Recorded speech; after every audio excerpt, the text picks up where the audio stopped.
You remember the cop who decided to still put an attack dog, a K-9 cop dog, on an unarmed, complying individual? That cop has been fired. That cop should be charged. Let me remind you of what happened. Here it is.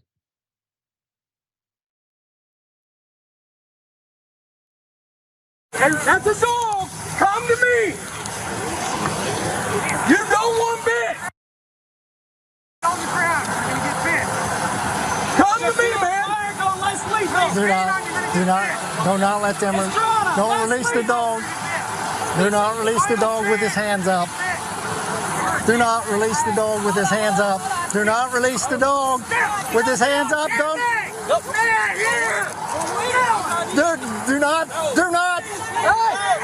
Get the dog off of him. Get the dog off of him. Get the dog. Get out the dog. What's the cat? What's the cat? Get the cat. Get the dog off. Get your dog. Don't get a call now. Hands are clear in the vehicle now.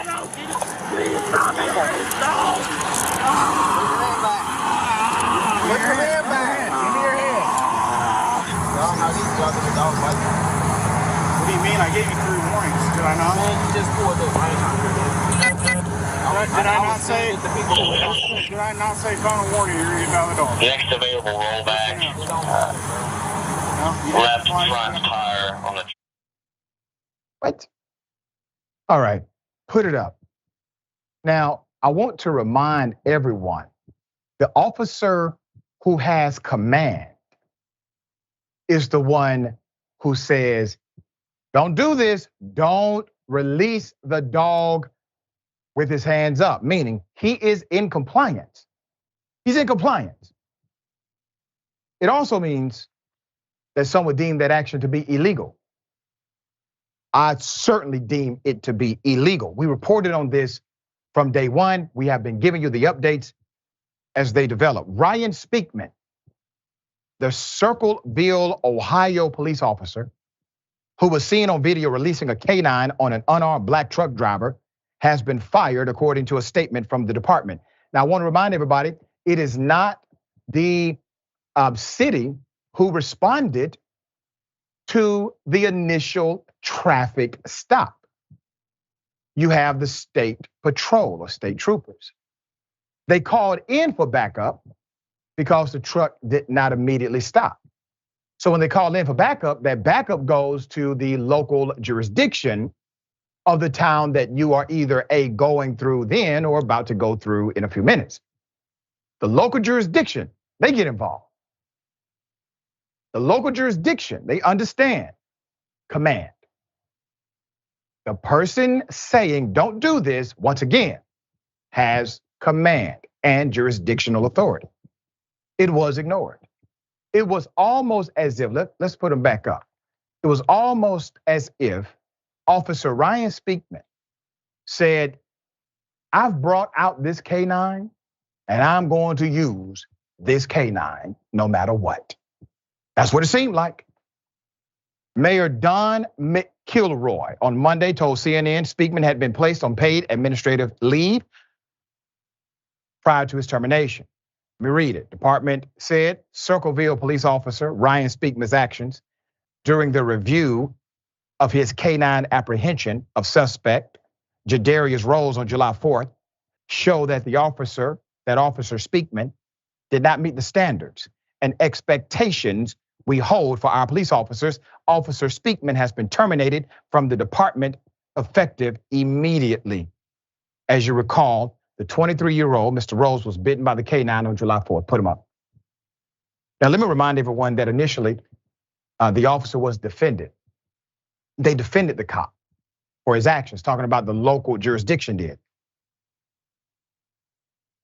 This was following a lengthy vehicle pursuit that began when officers pulled over his commercial semi-truck due to police alleging he failed to stop for an inspection because of a missing mud flap. During the police chase, Mr. Rose called 911 and told dispatchers officers were trying to kill him and he did not feel safe.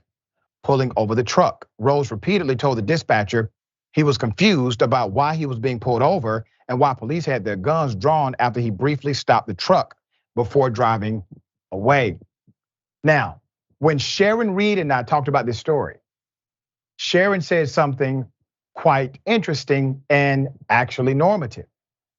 Sharon said, listen, I've been driving in a large vehicle before with music on or headphones on, and I did not hear or could not hear anyone behind me beep the horn or use sirens. Now, obviously, it's not the best way to drive. I've done it before myself. But there's a reasonable explanation possibly. We do know that he was not charged with anything else. We do know that it made no sense that he was running. And we do know now that he actually called 911 and said, listen, I don't know why all these cops are following me, but it's a whole lot of them. And you got to think about the context here. He is seeing multiple jurisdictions. It's not just one cop behind him by the time he realizes what's happening. He sees probably 2 or 3 different jurisdictions following him at the same time, and he's in a rural area. He calls 911. He's afraid. There's more. The police department's investigation into the incident included a determination by a use of force review board that actually determined the agency's policy for the use of K-9s was followed in the apprehension and arrest of Mr. Rose, according to a statement from the agency. So you see, they actually supported him. And in an irony, the police chief or the department, by way of the police chief, decided to override this particular review board and say no. Regardless of what your findings suggest, this man did not meet the qualifications and standards of this department. There's more. The department's statement added, it's important to understand that the review board is charged only with determining whether an employee's actions in the use of force incident were within department policies and procedures. The review board does not have the authority to recommend any discipline. Shallow Creek Canals, the Pennsylvania-based facility that trained the K-9 involved in the incident, said their training and protocols were followed, police said. Speakman is later then in the video speaking with a state trooper about the incident. I think it's a justifiable bite, he says. The Ohio Patrolmen's Benevolent Association filed a grievance on behalf of Officer Speakman, saying Speakman was fired without just cause. The union asked the department to rescind the termination, pay and reimburse the officer for all lost wages, seniority and benefits lost, resulting from his firing, expunge his employee record of his termination history and or any further relief necessary to make the grievance whole. Look at that. They said, okay, the man puts a K-9 on an innocent, complying individual who did not deserve to be apprehended in such a manner. He violated command on the scene in order to do so. His department says he violated exacting policy of this department. Who has his back? The unions have his back. Police unions say, oh, no problem. The place that trained the K-9, they got his back. Why? Because cats like him are good for business. There's more. Let me give you a recap of the status of Mr. Rose, who was bitten by this K-9. Rose was treated, was eventually released from the hospital before being taken to the county jail, according to a case report from Ohio State Highway Patrol, which notes he faced a charge of failure to comply with an order or signal by a police officer, a 4th-degree felony. Now, many jurisdictions have upgraded 4th-degree felonies and made some of those misdemeanors now. He was released from custody July 7th. The county prosecutor's office told CNN, adding the office is still collecting evidence before it determines whether to move forward and charge him or not charge him. At the end of the day, I don't care what charge you give it, it was a traffic stop. It's a failure to pull over. Failure to pull over. It could be a perfectly reasonable explanation as to why he was confused about what was happening. But everyone should agree he did not deserve to be bitten by a K-9 while on his knees and his hands in the air. Jackson, thoughts? Yeah, I mean, you pointed it out just right. The reason that the dog was released is because, well, I brought it, so I might as well do what I came here to do. It's really not any more complicated than that. And two, when it comes to police dogs and K-9s like that, you would think that they should only be used like if the suspect is on foot, very far away, maybe in difficult terrain, and you have to catch them, and they're very dangerous. Obviously, maybe carrying weapons or carrying something that's of danger to the community around them. Otherwise, he was surrounded. There were multiple police officers from multiple jurisdictions, like you pointed out. And at the end of the day, when these types of situations go down, it's always surrounded over the police state defending its authority. That's all it's ever about. We have the right to be above the law, because if they're not above the law, then they won't be able to get away with all of the egregious things that happen continuously.